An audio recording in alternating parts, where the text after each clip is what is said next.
Fala galera, segunda questão no vestibular de verão da UEM 2019 de matemática. Ela trata de funções reais e tem algumas afirmações e nós temos que decidir se são falsas ou verdadeiras. Então, a afirmação 01 aqui, ela diz o seguinte: existe uma única função afim g satisfazendo g de 1 igual a 1 e g de 0 igual a menos 1. No caso aqui, você tem que saber como que é o gráfico de uma função afim. O gráfico de uma função afim são as retas. E sua equação, no caso aqui não vai precisar, mas a sua equação é da seguinte forma: y igual a x mais b, ou você pode escrever ela como g de x igual a x mais b. Coloquei g aqui para ficar de acordo com o exercício, onde a é diferente de zero. Aqui ele fala satisfazendo g de 1 igual a 1 e g de 0 igual a menos 1. G de 1 igual a 1 nos diz que a nossa função g ela tem que passar pelo ponto 1, 1. E g de 0 igual a menos 1 diz que nossa função g tem que passar pelo ponto 0, menos 1. Mas como a nossa função ela é afim, ou seja, uma reta, então a gente pode ler essa afirmação da seguinte forma: existe uma única reta que passa pelo ponto 1, 1 e pelo ponto 0, menos 1. Isso, na verdade, é o primeiro axioma de Euclides, que diz que, dado dois pontos distintos, existe uma única reta que passa por esses pontos. Então, essa afirmação ela é verdadeira, pelo primeiro axioma de Euclides. Aqui no caso, se o exercício pedisse para encontrar essa reta, não precisa, mas caso nós quiséssemos encontrar essa reta, nós faríamos o seguinte: nós teríamos então ali, né, 1 igual a g de 1, mas só que g de 1 é ax mais b. Como a gente está colocando 1 no lugar do x, fica a vezes 1 mais b. E também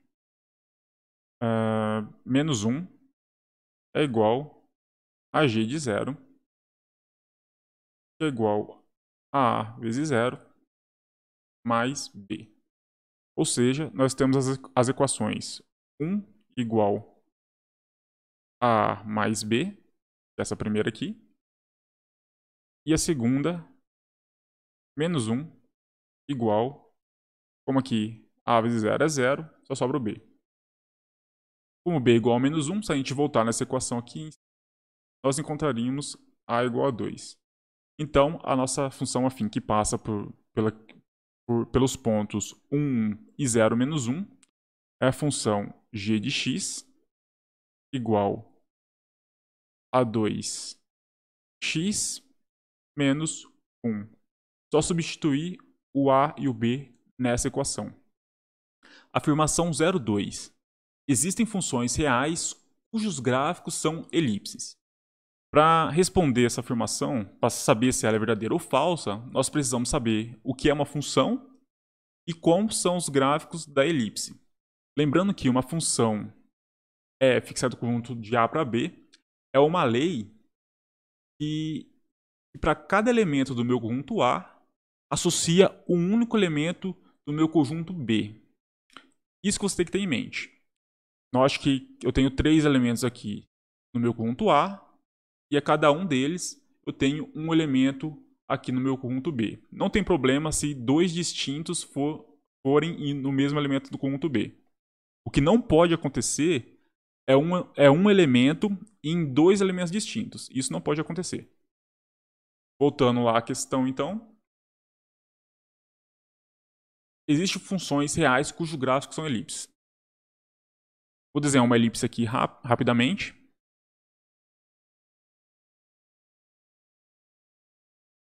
Bom, o gráfico de uma elipse tem mais ou menos essa forma aqui, é uma esfera achatada. Note que, se eu considerar aqui, digamos, na origem, o ponto zero, digamos que Nós não sabemos ainda se esse gráfico é uma função, mas vamos chamar de f. Note que para esse valor zero, os valores correspondentes à elipse é esse ponto aqui e esse ponto aqui. Digamos que aqui vale 1, e aqui, para simplificar, é menos 1. Não precisa ser simétrico. Então, isso aqui nos diz que f de 0 é igual a 1 e também que f de 0 é igual a menos 1. Mas isso não pode acontecer, né? Porque nesse caso, eu teria aqui um ponto relacionado ao meu ponto 0, e aqui eu teria o ponto 1 e o ponto menos 1, e o 0 estaria indo em 1 e também estaria indo em menos 1. Mas pela definição de função, para cada elemento aqui do meu domínio, eu tenho que corresponder a um único elemento do meu contradomínio. Então, o gráfico de uma elipse não é uma função. Geralmente, qualquer gráfico você consiga traçar uma reta vertical encostando em dois pontos, não vai ser função, por causa desse argumento aqui que a gente acabou de discutir. Então, essa afirmação aqui, ela é falsa. Afirmação 04. Não existe uma função real f satisfazendo f de x igual a f de menos x para todo x real. Essa aqui, se você estiver estudando para o vestibular, você tem que saber, porque essa afirmação ela é bem fácil. Porque a parábola f de x igual a x quadrado é uma função que satisfaz essa hipótese. Por quê? Porque f de menos x é igual a menos x quadrado, que é igual a x quadrado. Né?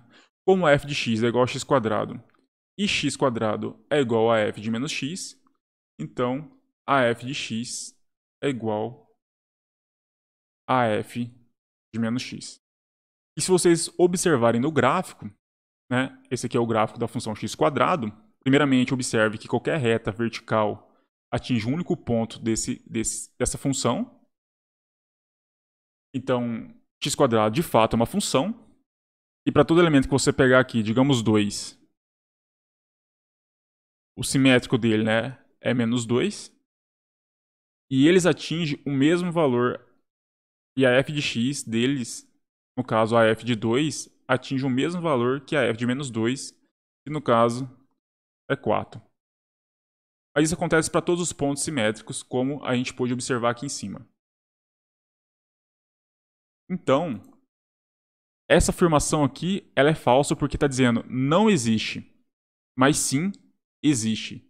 E essa é uma função que satisfaz isso aqui. Então, essa sentença também ela é falsa. Afirmação 08. Se para todo x real, f de x é essa função aqui e g de x é essa, então f bola g é igual a g bola f. Isso aqui é função composta. Né? Vamos calcular f bola g e calcular g bola f e ver se de fato vale essa igualdade. Então, f bola g de x, isso aqui é igual a f aplicado em g de x. Isso aqui é igual, né? Olhando aqui para f, vai ser igual. Aqui eu estou trocando o x por g de x, né? F aplicado em g de x. Então vai ficar g de x mais raiz cúbica de 121. Né? Por sua vez, isso aqui é igual, né? Substituindo aqui g de x por essa expressão, vai ficar x menos raiz cúbica de 3. Não, raiz de 121 de 3. Essa aqui é a g de x, mais raiz cúbica de 121. Essa aqui é a f bola g de x. Vamos ver a g bola f de x. E verificar depois se ambas são iguais. Agora, g bola f de x é g aplicado em f de x. G de x é essa daqui, essa aplicação, essa função, aliás. Vamos trocar o x por f de x. Isso aqui é f de x menos raiz de 121 de 3. Que é igual, substituir f de x aqui, agora. X mais raiz cúbica de 121. X mais raiz cúbica de 121. Menos raiz de 121 de 3. Temos aqui x e aqui x. Aqui menos raiz de 121 de 3. Aqui também.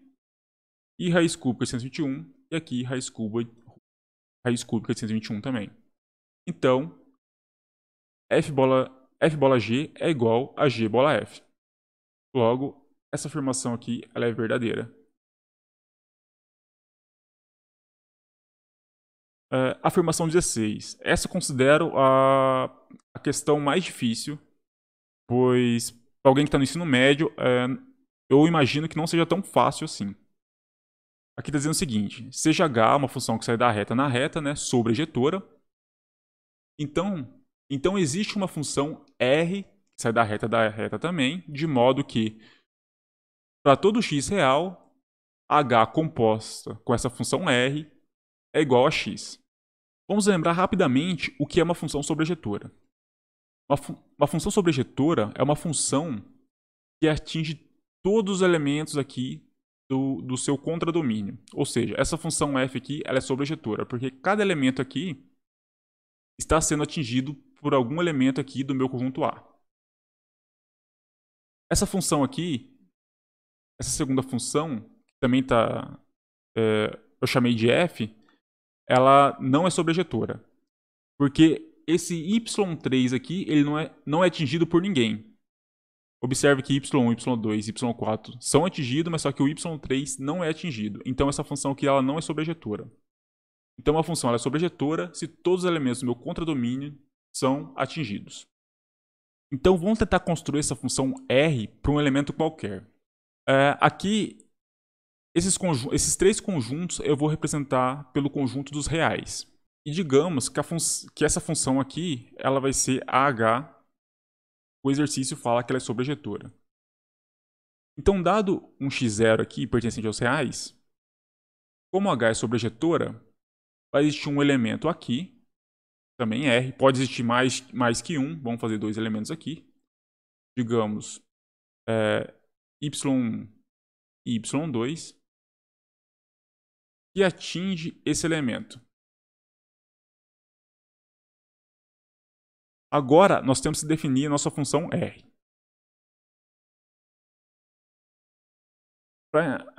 Eu vou definir R no x0. A R de x0 eu vou definir como sendo y1. Eu poderia escolher y2 também, mas eu vou escolher y1. E como o x0 ele é arbitrário, então eu defini a minha função R. E observe o seguinte agora. Que eu tenho R de x0 igual a y1. E aqui, eu estou falando que h de y1 é x0 e h de y2 é x0. Mas o que interessa para a gente vai ser o h de y1, que é x0. E quem é h de R de x0? R de x0 é y1. Ou seja, então isso aqui é a mesma coisa que h de y1. Só que h de y1 é x0. Ou seja, existe uma função, como x0 é arbitrário aqui, né?